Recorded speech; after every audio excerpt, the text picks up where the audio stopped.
Hi everybody, my name is McKenna Smith, and I am doing my presentation on vitamin D. So let's get to my PowerPoint. Alrighty. So vitamin D.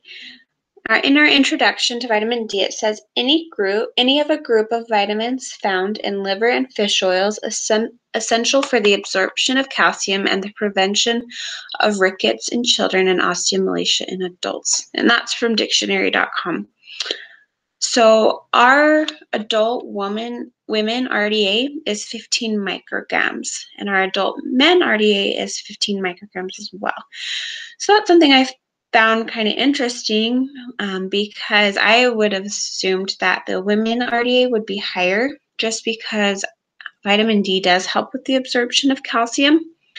And so because women tend to be lacking in calcium and they have lower levels than men, I'd assume that they'd want to up the vitamin D for women, but that's not the case. So the next one shows our upper level. And if you look over in the upper tolerable limit, it starts off at 1,000 for 0 to 6 months, and it kind of increases until the age of 4.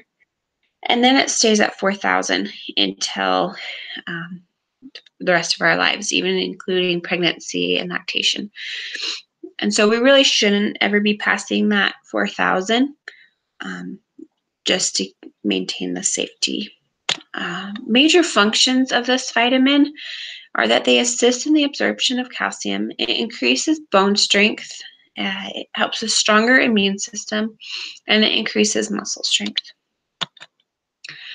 So vitamin D deficiencies and their symptoms. So the first one is osteomalacia, and that means soft bones. It literally means soft bones. So poor calcification of newly synthesized bones. So people with kidney or liver disease are at a higher risk. And that's because in the kidney or liver, the vitamin D is synthesized and converted to different things, and we'll talk about that later on in this presentation.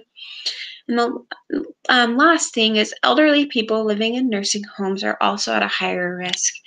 So when I was reading this, I didn't really know why, and so I did a little bit more research and found that elderly people, because they spend so much time indoors in the nursing home and they don't get out in the sun, they aren't getting enough vitamin D because the sun is a major source of our vitamin D. Another thing is also that as you age, your body tends to become less dense and more porous. So the symptoms are weak bones and then frequent broken bones, which we hear a lot of with elderly people. So if you look at the top right in this picture, you can see osteomalacia. If you look at that bone, you can see kind of here in the head, this is the femur. In the head of the femur, it's very porous as opposed to the normal bone. And then looking down further at the marrow of the bone, at the edges, you can see that it's really, really thin in osteomalacia, and there's an actual crack across it. And then in the normal bone, that marrow is thinner with nice, thick, strong walls. And that osteomalacia, you can see where that would cause some problems and a lot of breaking. So the next one, major deficiency or symptom of vitamin D deficiency is rickets. So rickets happens in children, and it causes the bones to weaken and bow under pressure. So kind of it's that exact same picture from before, where it's thinner on the sides. The weight of the body is causing it to bow out. So if you look at, this little guy at the bottom right, his weight is causing his legs to kind of bow, and he looks bow-legged. Some of the signs of rickets are enlarged heart, enlarged joints, and an enlarged rib cage. And you can see on him that his rib cage is very big, and he's also bloated. They have deformed pelvis and then the bowed leg. one thing that I found interesting from the reading that I wouldn't have guessed is that people that live like in Africa or South America that tend to have that darker skin, they can't rely on the sun to give them their vitamin D because that darker pigment doesn't allow the body to absorb the vitamin D. And so that was kind of interesting. I thought that would be the exact opposite. But because they have that darker skin, it's kind of blocking vitamin D absorption. And so they have to rely on getting it from their foods, which there aren't many foods that provide vitamin D. And so this is a common disease in these types of areas.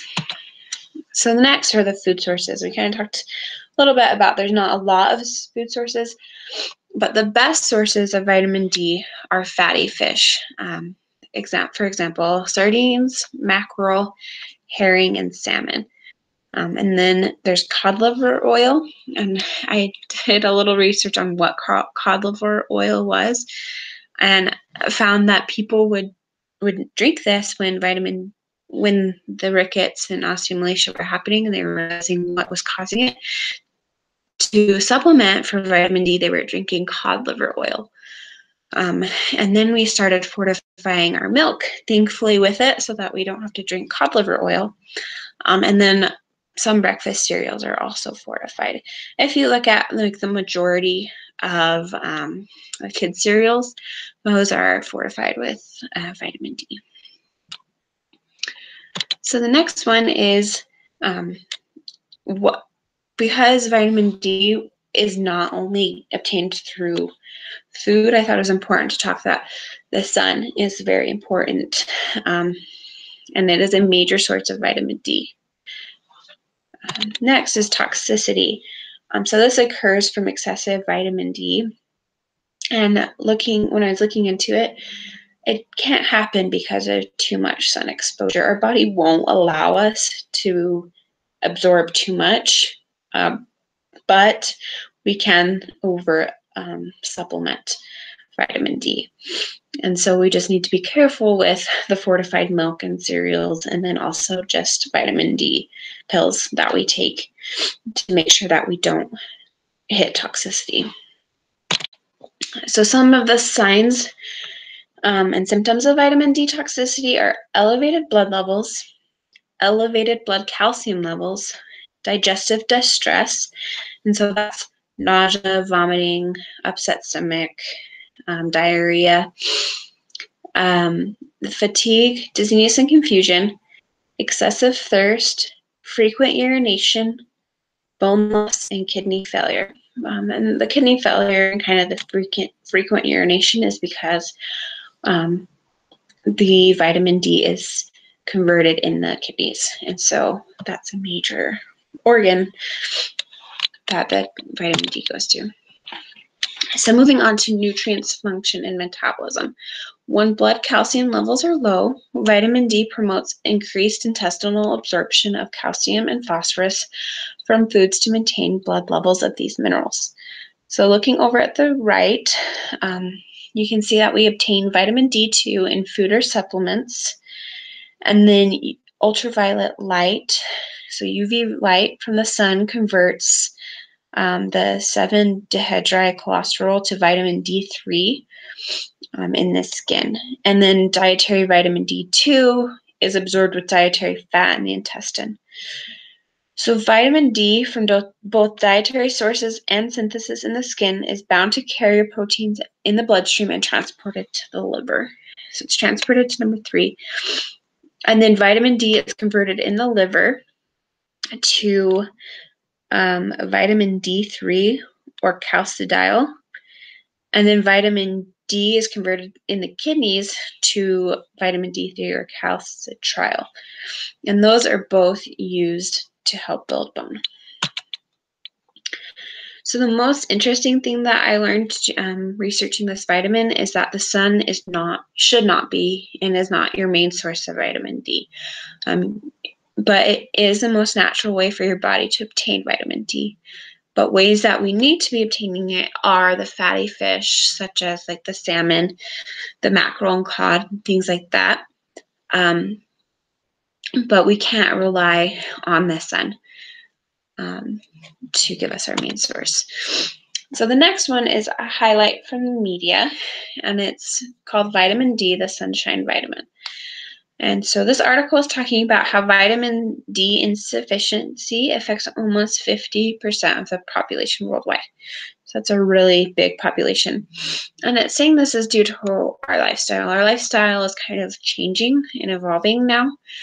And we're spending less time outside and more time inside with the introduction of computers into our lives and things like that. We're spending less time in the sun. And air pollution is also something that reduces our exposure to the sun.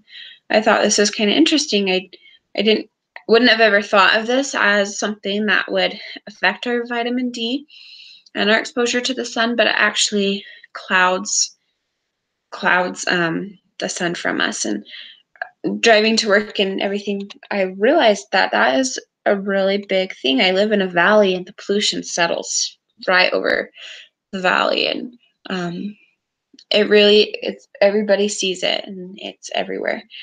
And so because of these factors, it's recommended that we supplement our vitamin D. So whether that be like through your fortified milk or your fortified cereals, or just taking a vitamin D pill, but making sure that we don't go over the recommended limits for vitamin D. So these were my sources, and that is everything.